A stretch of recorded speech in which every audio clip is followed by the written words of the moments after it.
পুষ্টিগুণে ভরপুর সুস্বাদু ও রসালো ফল তরমুজ। পবিত্র রমজান মাসে বাজারে গেলেই দেখা মিলছে তরমুজের। তবে পাকা ও মিষ্টি তরমুজ না চিনতে পারলে মজাদার এ ফলটির স্বাদ কিন্তু মাটি হয়ে যায়। তাই মিষ্টি ও পাকা তরমুজ চেনা জরুরি। কয়েকটি কৌশল মানলে বাজার থেকে আপনিও মজাদার তরমুজ কিনতে পারবেন।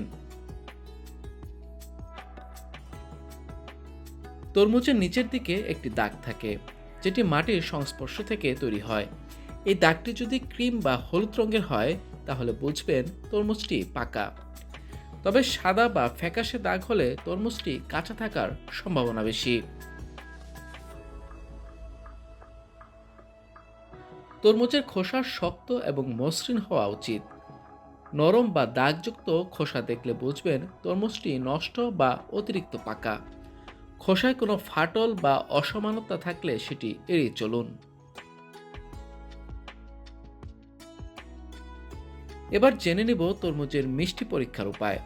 বাজার থেকে তরমুজ কেনার আগে কয়েকটি বিষয় নজর দিলে সহজেই বুঝতে পারবেন তরমুজটি মিষ্টি কিনা।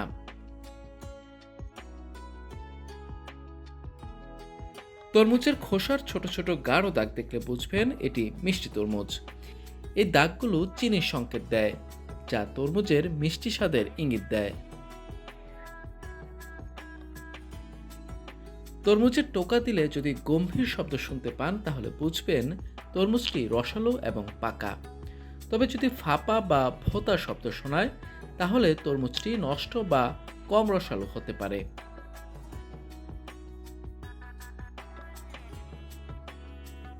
এছাড়া তরমুজের ডাঁটা যদি সবুজ থাকে, তাহলে এটি তাজা। শুকনো বা ঝুলে পড়া ডাঁটা হলে বুঝবেন তরমুজটি অনেক দিন আগে তোলা হয়েছে। নিচের দিকে হলুদ দাগ থাকলে সেটি পাকা তরমুজের লক্ষণ। এছাড়া পাকা তরমুজ সাধারণত আকারের তুলনায় ভারী হয়। বেশি ওজন মানে তরমুজে পানি বেশি আছে, যা রসালো এবং মিষ্টি হওয়ার লক্ষণ।